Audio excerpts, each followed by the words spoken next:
Berjumpa kembali dengan Pak Eka di sini. Hari ini kita akan melanjutkan materi pada pembelajaran sebelumnya, yaitu mengenai koordinat kartesius. Nah, adapun tujuan pembelajaran pada pertemuan ini adalah bahwa kalian diharapkan dapat mengidentifikasi pengertian posisi atau jarak antara dua titik pada bidang kartesius, serta menyelesaikan beberapa permasalahan yang berkaitan dengan koordinat kartesius. Nah, bagian pertama kita akan melihat bagaimana posisi suatu titik terhadap sumbu X dan sumbu Y. Nah, seperti yang kita ketahui bahwa sumbu yang mendatar inilah sumbu X. Nah, sumbu X juga disebut sebagai absis. Ya, jadi bisa disebut sebagai absis. Nah, kemudian yang vertikal ini atau naik turun ini adalah sumbu Y. Nah, ini disebut sebagai koordinat. Nah, kemudian ini adalah titik. Nah, titik ini adalah gabungan antara unsur X dan unsur Y, atau unsur pada sumbu X dengan unsur pada sumbu Y. Nah, sehingga titik itu disebut sebagai koordinat, ya. Jadi E, F, G itu adalah koordinat. Nah, kita lihat misalkan titik E. Titik E itu adalah titiknya seperti yang pada pertemuan sebelumnya. Titiknya adalah 2,2, yaitu lihat dari sumbu X-nya adalah 2, kemudian sumbu Y-nya adalah 2. Nah, kita bisa lihat bahwa posisi titik terhadap sumbu X. Nah, titik E ini adalah posisi terhadap sumbu X bisa dikatakan sebagai dua satuan di atas sumbu X.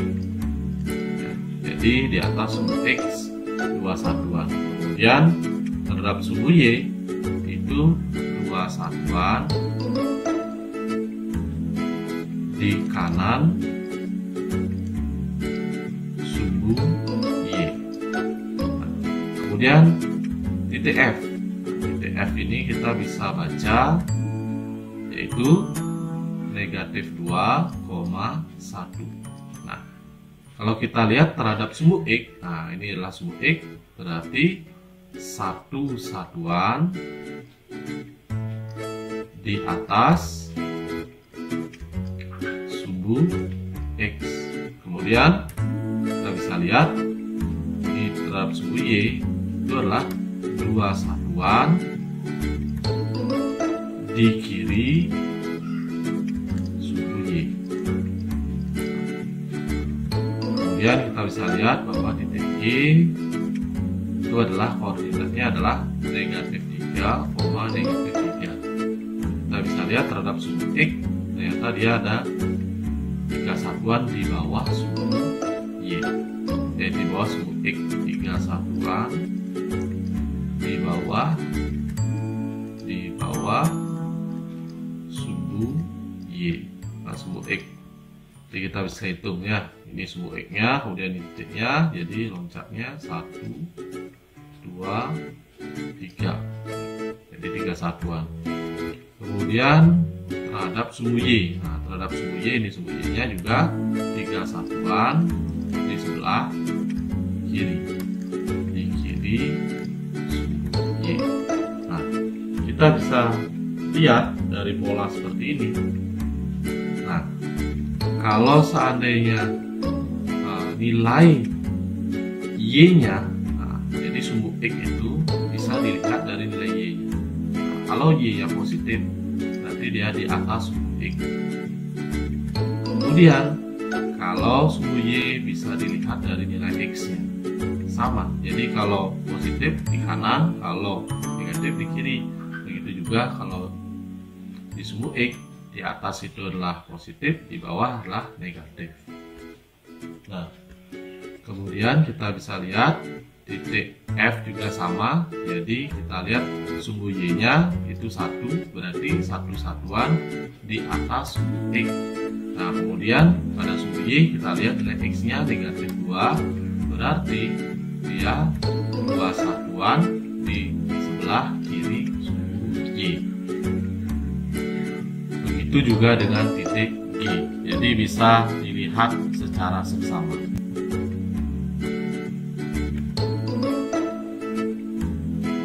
Oke, selanjutnya adalah posisi titik terhadap 0,0 dan A, B. Nah, di sini ada 4 titik.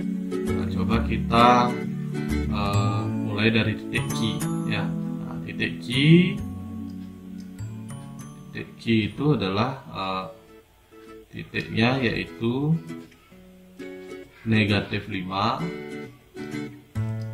5.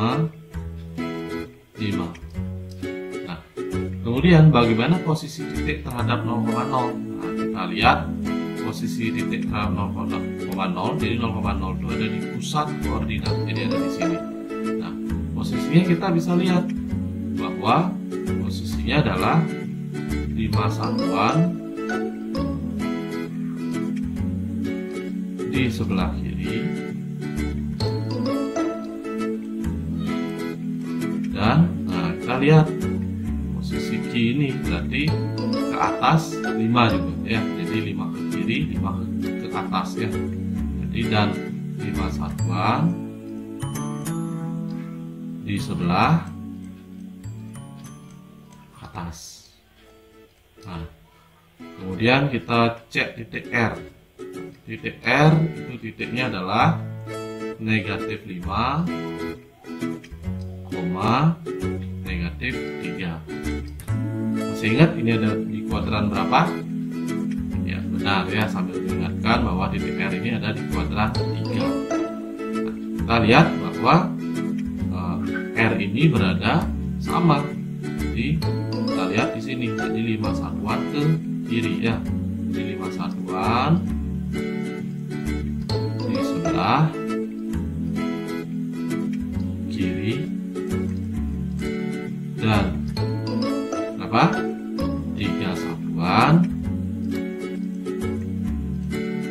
di sebelah bawah ya. Jadi 5 satuan di sebelah kiri dan 3 satuan di sebelah bawah. Nah, kemudian titik S itu berada di 3, negatif 2. Nah, berarti kita bisa lihat dari titik 0,0. Jadi ini posisinya ke kanan sejauh 3 ya, jadi 3 satuan di sebelah kanan dan kita lihat 2 satuan di sebelah bawah ya.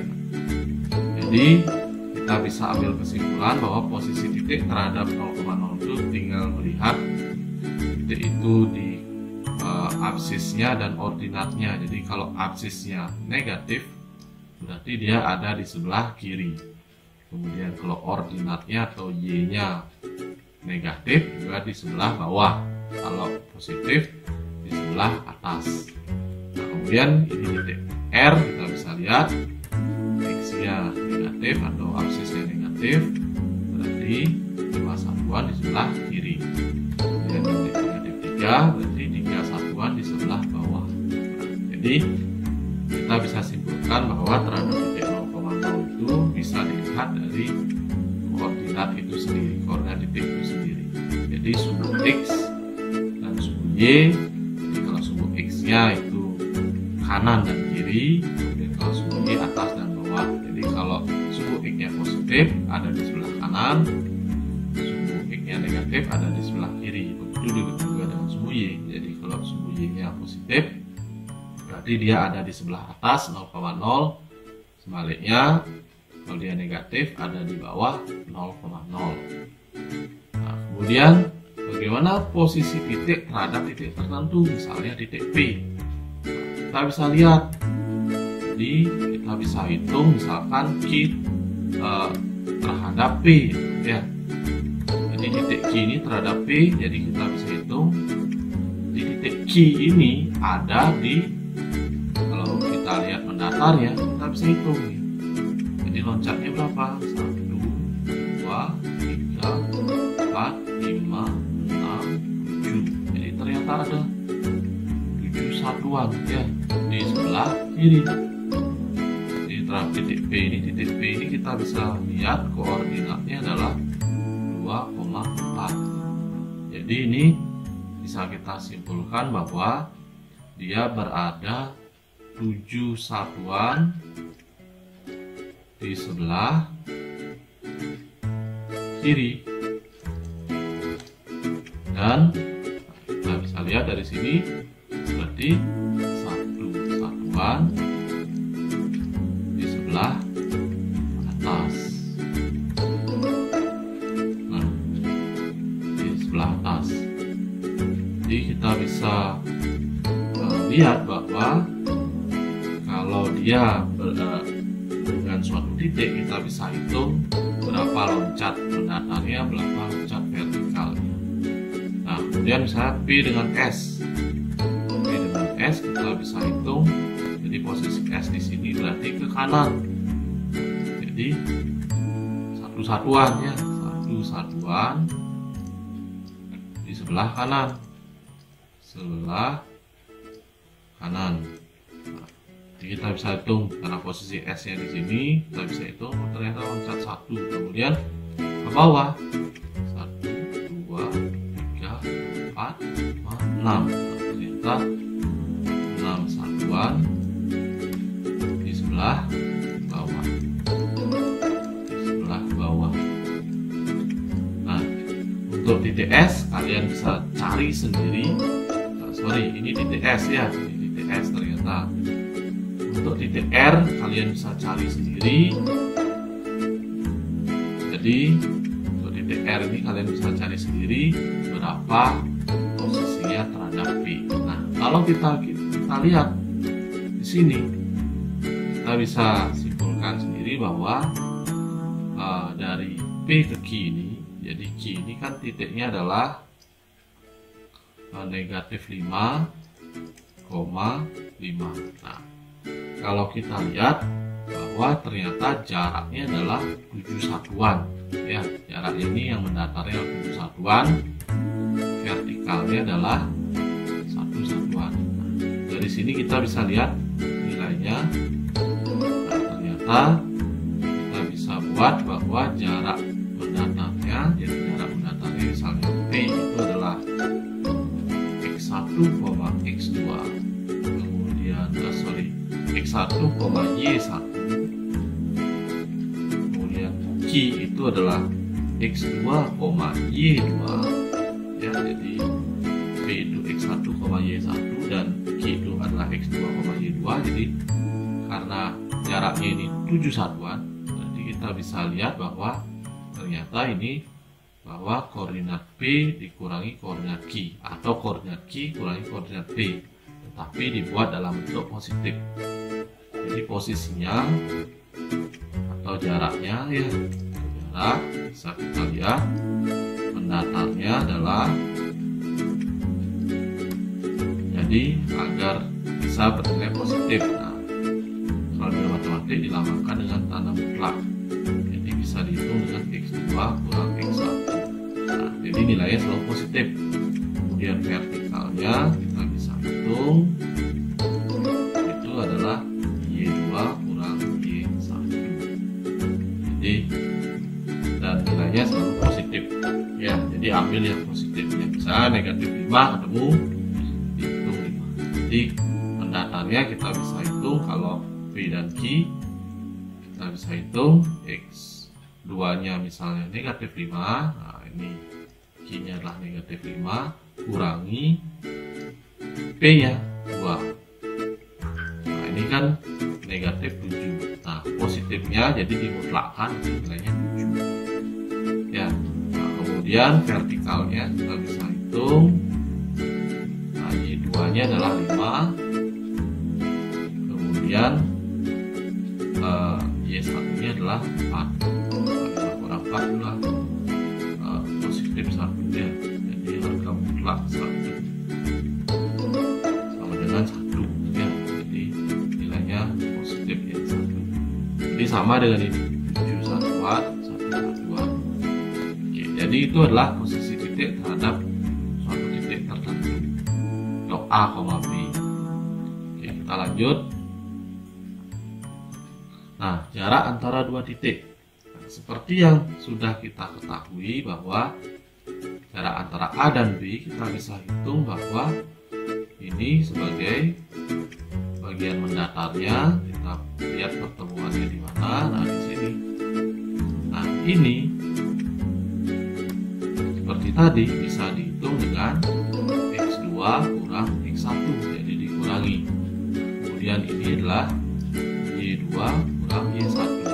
Nah, perhatikan bahwa ini gambar yang terbentuk adalah segitiga siku-siku. Nah, berarti ini bisa diterapkan teorema Pitagoras. Nah, teorema Pitagoras nanti akan didapatkan di semester 2, tetapi Bapak akan berikan pada kesempatan ini. Jadi teorema Pitagoras itu berlaku pada segitiga siku-siku, di mana teoremanya adalah jumlah kuadrat dua sisi siku-siku sama dengan kuadrat sisi miring.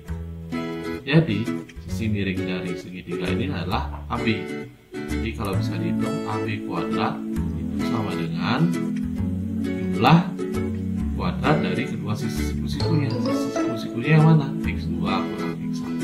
Jadi yang ini dikuadratkan ditambah Y2 kurang Y1 ini dikuadratkan. Jadi AB itu bisa dihitung dengan akar dari X2 kurang X1 kuadrat tambah Y2 kurang Y1 kuadrat. Jadi cara mencari jarak dua titik adalah dengan menghitung panjang ruas garis kedua titik itu dengan menggunakan bantuan teorema Pitagoras. Nah, bagaimana contohnya? Nah, ini adalah salah satu contoh jarak. Misalkan disuruh menghitung, jadi hitunglah jarak titik A dan B. Kita bisa hitung atau kita bisa tentukan bahwa titik A itu adalah 2,1 dan B itu adalah 6,4. Sesuai dengan rumus tadi bahwa jadi kalau A itu kita tulis 2,1, kemudian B itu adalah 6,4. Jadi jarak AB itu bisa dihitung dengan cara selisih nilai absisnya dikuadratkan ditambah selisih nilai ordinatnya dikuadratkan. Nah, kita bisa hitung misalkan X2 kurang X1 berarti misalkan ini sebagai X2 ini sebagai X1. 6 kurang 2 kuadrat ditambah 4 kurang 1 kuadrat. Nah, ini berarti 6 kurang 2 adalah 4 kuadrat ditambah 4 kurang 1 adalah 3. Jika diperoleh 4 kuadrat adalah 16 ditambah 9 sama dengan akar 25. Nah, akar 25 itu adalah jadi jarak antara A dan B itu adalah 5 satuan panjang ya. Jadi ini kalau ditarik garis, nah itu adalah 5 satuan panjang. Oke, nah sampai di sini dulu pembelajaran kita hari ini. Semoga bermanfaat. Saya berharap bahwa kalian tetap dalam keadaan sehat. Nah, saya ucapkan sekian dan terima kasih. Sampai jumpa.